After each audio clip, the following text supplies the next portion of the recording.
Today's the day. Let's get her running again. Welcome to Car Pervert. I'm Jonny Smith. Today I'm in the garage, keeping myself to myself, isolating, hopefully doing it with a little bit of automotive therapy. This is going to be a sentimental one for me. This is my first car, 1966-67 Beetle 1500. I bought this car when I was 16 in 1995.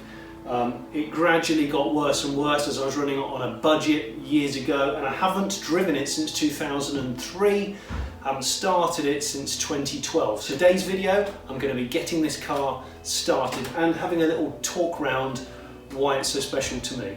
This video is sponsored by Haynes Manuals. If you haven't seen these, you've been living under a rock. I've had this one since I was 17, got it for my 17th birthday. Haynes is still going strong. You can either buy the physical manuals like this still, or you can download them online. If you look in my description, there is a 10% off everything that they do with a special code. So thank you very much to Haynes. Right, let's get KYC 675D started, shall we? Last started, and that is the 3rd of the 8th, 12. I don't know why I got into Beetles. I can't really remember, and I suppose it was to do with Herbie as a kid. And I think the combination of Herbie and Tamiya Sandscorcher, the radio control Beetle, radio control car, that was the one I always wanted. I used to have the Tamiya catalogue and I tried to save up for it, and it got discontinued before I could buy it, so I ended up buying the Monster Beetle, which was the next best thing. I have a picture of me with my proud Monster Beetle somewhere, and that was in 1990 or 89. Yeah, about 9 or 10 years old. And I always wanted a Volkswagen, always wanted an air-cooled Volkswagen. It really resonated with me. I love the simplicity. I used to read up about the history, and I started as a journalist on a Volkswagen mag, on an air-cooled Volkswagen mag. So this car, in a way, dictated my career, what I was going to do for a living. And I did my work experience at 16 years old at Volkswagen magazine, because that was the magazine that my mum used to buy for me if I did chores.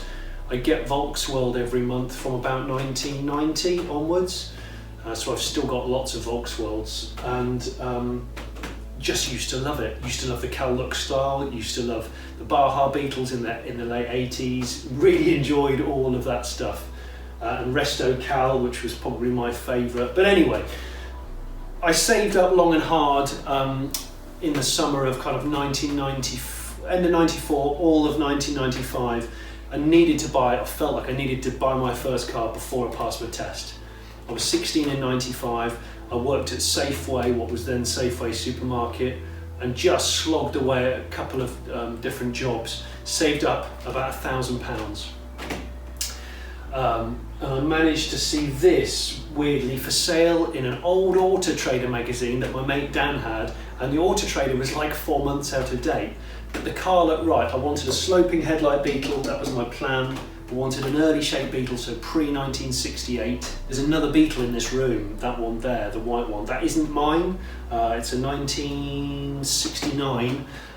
That is for sale actually, and I'll put in the description who to speak to about that car. That's sort of pretty much restored, and it's a lovely car. That is a 1500 as well, but that is a different car to this. This was kind of the last of the old school, and the 67 Beetle is quite significant, and I didn't realise at the time. That's my phone ringing. Listen, it's the theme tune to Herbie, because that's how into Beetles I am. Hello, Jonny Smith.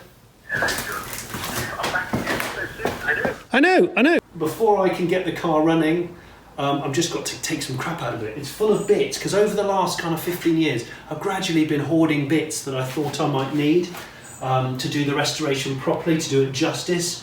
And I want to eventually, and if you guys enjoy this, I want to restore this car to how it was circa 95, but like proper. So in 95, when I had no money, I want it to be there. I want it to be Zenith Blue. I want it to have the drop spindles on the front. Obviously ball joint disc brake suspension, because the 67 1500 was the last of the sloping headlights, but it had slim trim on the sides and on the bumper head, the long bonnet as they call it, slim bumpers, very unique boot lid. That's the original boot lid, weirdly. Had a bit of an issue with that. I was undersealing the car in a mate Jodie's dad's garage who had a pit, and I decided to get in the pit and start undersealing it, leave the handbrake off it, and as I pulled it back, I was watching the X-Files because his dad had a TV in the garage. Anyway, the car actually rolled out very slowly out of the garage door and down the drive and hit my mate's VW Polo. And this is a 1 year only shape for the 67. Absolutely hard to get. Anyway, I was crying because I earned 20 quid a week. Took me a long time to get that. This original bonnet, that bonnet is actually a reproduction panel. I was never quite happy with the way it fitted along there. It never quite fitted. Repro bonnets don't quite fit flush enough, and when I redo the car, repaint the car, I wanted to make sure all the panels were right, and that's why I started gathering together some correct panels, I suppose you'd call them. And the reason why I haven't restored it for so many years is A, I'm a bad man and I get sidetracked with other projects when I shouldn't. And two is because I've always wanted to make sure I can do it to the really high standard. This is like my time capsule. This is my little happy place, and I have every faith that this car will start. But the reason why I'm clearing this out, because I've got to get to the fuel tank, put some fuel in it. I'm going to change the oil, a couple of other things before I run it over. Let's have a look inside. I've got to show you inside. For me, this is a real time warp. It has the same smell it's had for years.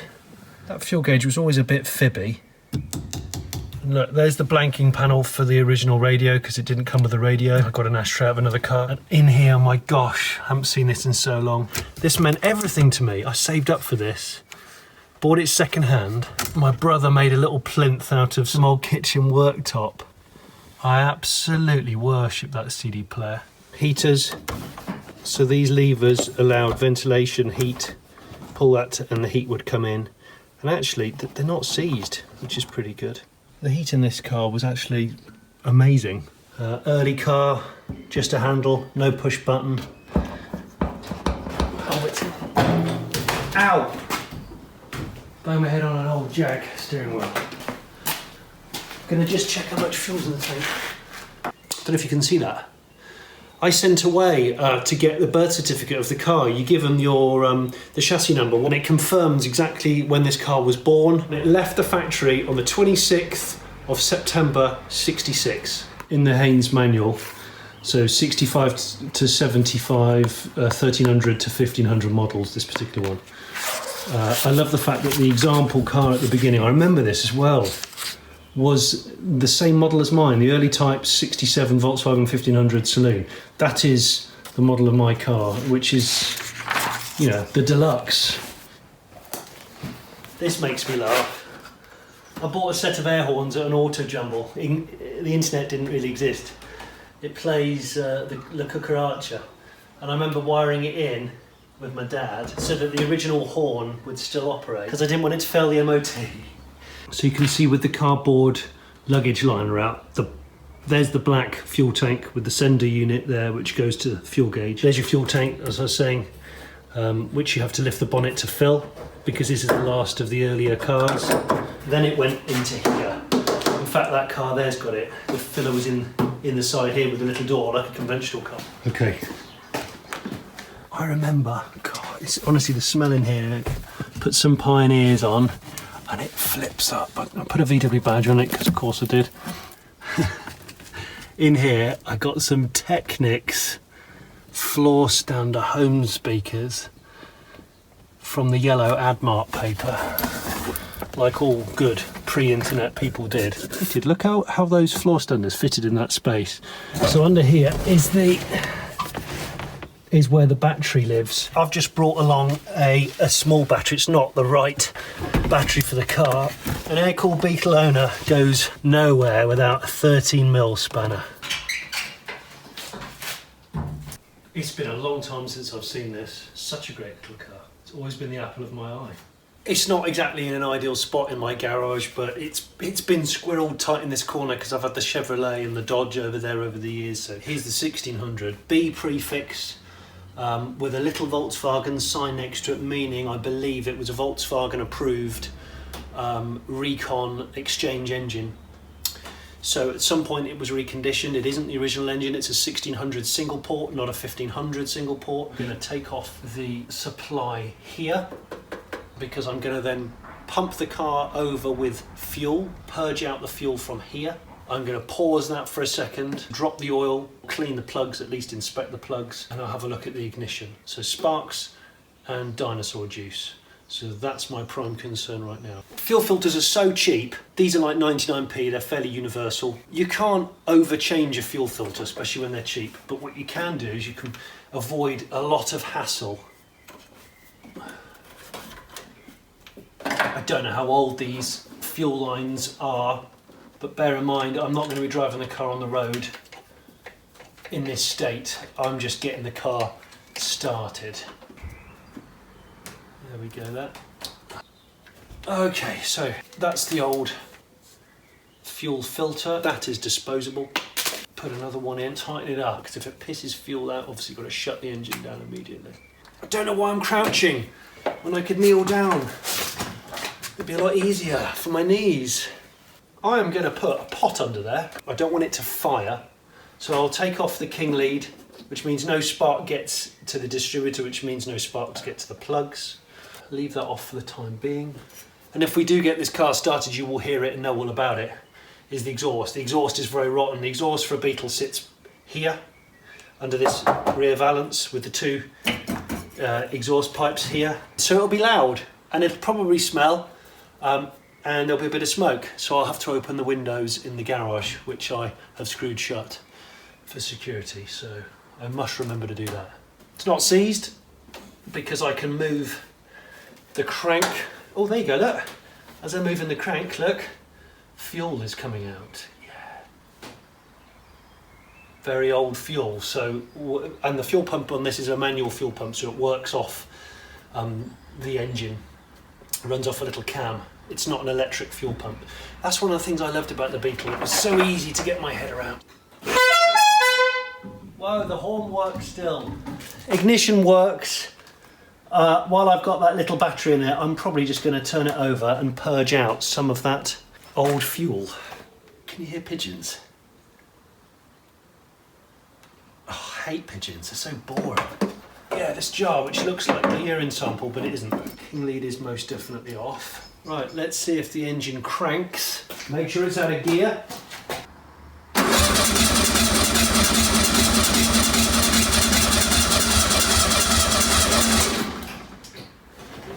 Well, the switch and the starter works, that's kind of good. God, haven't heard that starter motor in ages. Ah, that's better, look.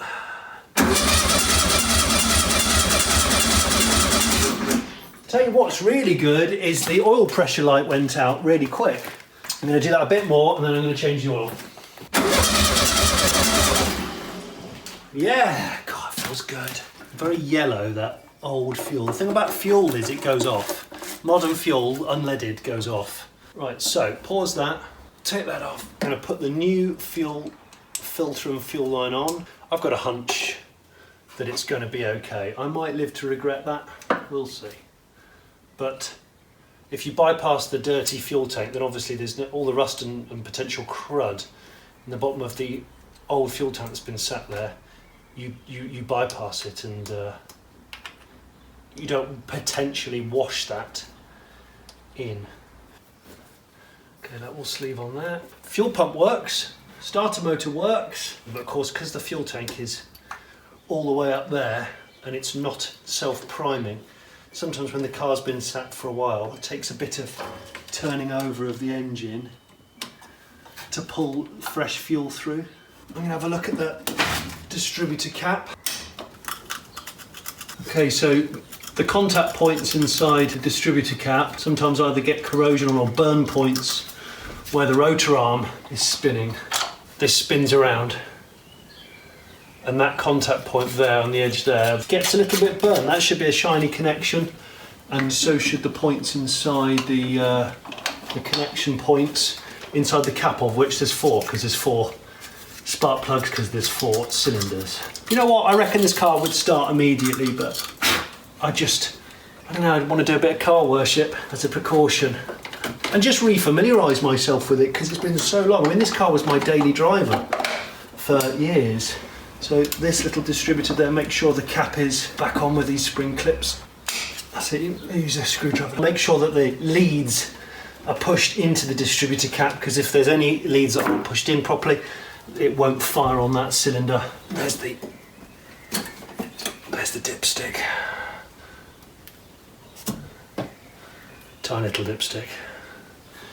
I'll check the manual, but I think it's 2.5 litres of oil in the sump of this car, so it's actually not a lot at all, and there's no oil filter. So it's got a little gauze simple strainer. I'm going to just jack the car up now so I can get under there, take the gauze out, drop the oil into an old tub, put the new oil in, and then check the plugs. There's the sump down there, so that's the bottom of the engine.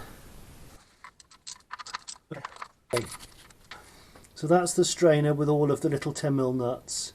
That comes off, oil comes out, heat exchangers. So these are where the heat goes from the exhaust forward to create heat. I used to religiously change the oil every 2,500–3,000 miles because you can't ever change oil. It's the lifeblood of the car. And when you've got a car like this without an proper oil filter and with a very small amount of oil, what's the sump? I think it's 2.5 litres.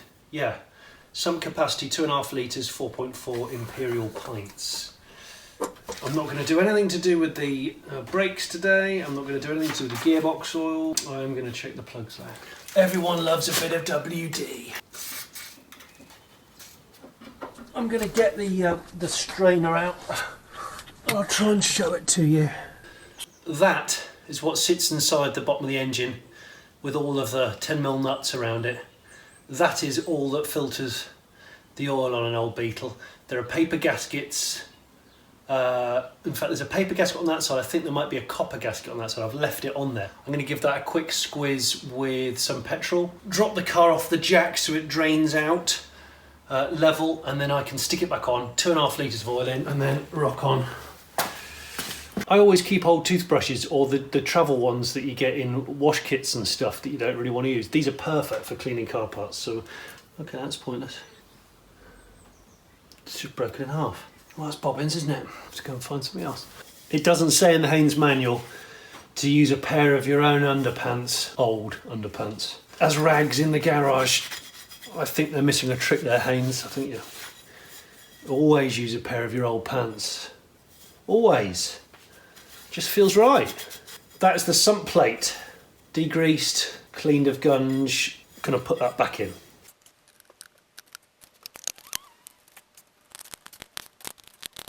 Okay, it's getting a bit chilly. I'm curious as to the condition of the spark plugs. Getting the plugs out on a Beetle are an absolute, I remember them being a hateful job. Because it's a flat 4, they sit so inboard of all the tinware, the cooling. The engines always run hot, so actually spark plugs take a bit more of a punishing. There she comes. Well, they're very, very black, but they're not oily, they're dry and black. Carbon fouling, dry, black, sooty deposits. Over rich fuel mixture potentially, check carb mixture. Okay, I'm just going to clean this up. Let's clean that electrode up. This car meant everything to me. I worked so hard to keep it on the road, and I don't know how I did it. I was earning about 30 quid a week. 1 plug down, 3 to go. You don't want to see the rest of the plugs. Cut the tape. Okay, plugs are done, and they seem all right. I know I'm dragging this out maybe, but I wanted to just take the air filter off. There is the oil bath air filter on a 1500, and now I can get to the back of it. So no paper element, like I said. Yeah, the oil sits in there. Do you know what? That oil looks really good. I must have not long since cleaned that. Bob's your uncle. Yeah. There you go. For a 1500 model, got an MP Pie dish, which I think would have changed it to a paper element, but I remember picking that up at a swap meet years ago. Maybe I'll use it, maybe I won't. This thing was designed in the 30s, And its basic engine principles lasted until the 80s. No, beyond the 80s, because they carried on making them in Brazil and Mexico. My brother and my dad didn't really want me to get a Beetle. I do remember that. I remember Dad knew that he couldn't convince me otherwise. And Dad was only worried because he'd heard so many horror stories about the way they rot. And they do rot. And he knew that as a 16-year-old, my budget was not going to get a mint car. But when we found this car, I remember Dad looking around it, taking a manual, reading up from the local library, all of the places to look for rot. We put this thing up on axle stands and took the wheels off on this outside this person's house. And they were pretty good about it. And it wasn't that rotten. It really wasn't. It was shockingly solid thinking about it. And it ended up being brilliant. 1,400 quid or near offer. I managed to get him down to 900. I've still got the bill of sale. You need a flexi funnel really on a Beetle because of this stupid design. Diagonal filler. 2.5 litres of new blood. Fuel's in a gallon of. Okay. I'm going to turn it over just to get the oil pressure up again. I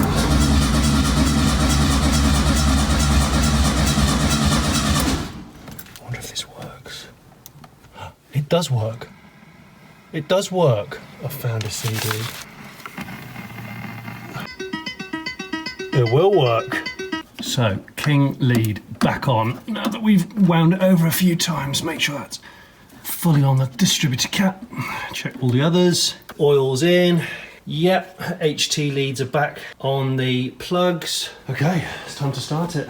I'm going to put my neck on the line and I'm going to say it's going to start really easily. I should think it'll make a bit of smoke. Anyway.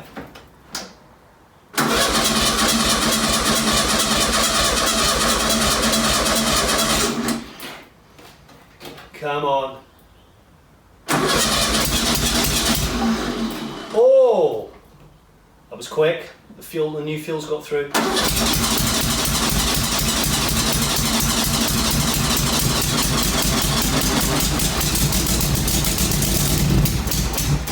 Oh! Come on, darling.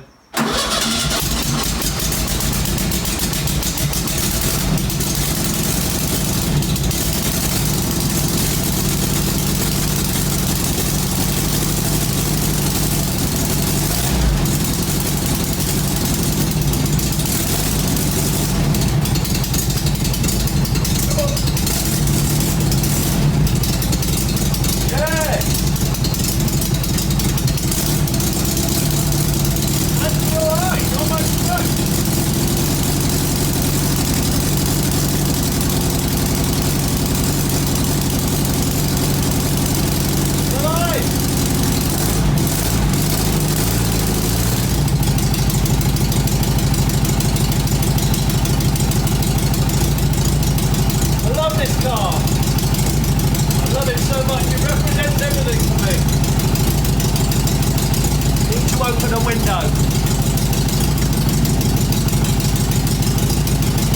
Listen to that. That's alright actually. Not much smoke. The exhaust has got holes in it which is why it's extra loud and it's indoors. Needs a new fan belt. Oh!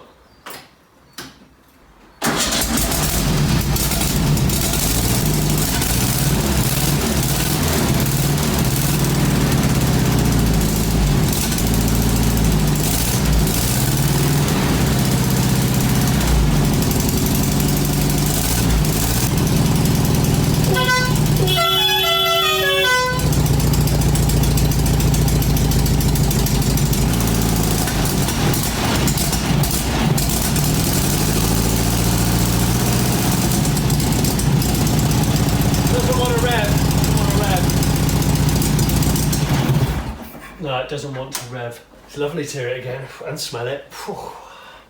Oh, there we go, guys. I said I'd get it going. I knew it would run. There's going to be a lot more stories about this car. This car's with me for life, and hopefully I can do some more jobs on it. A lot's changed since this car was last on the road.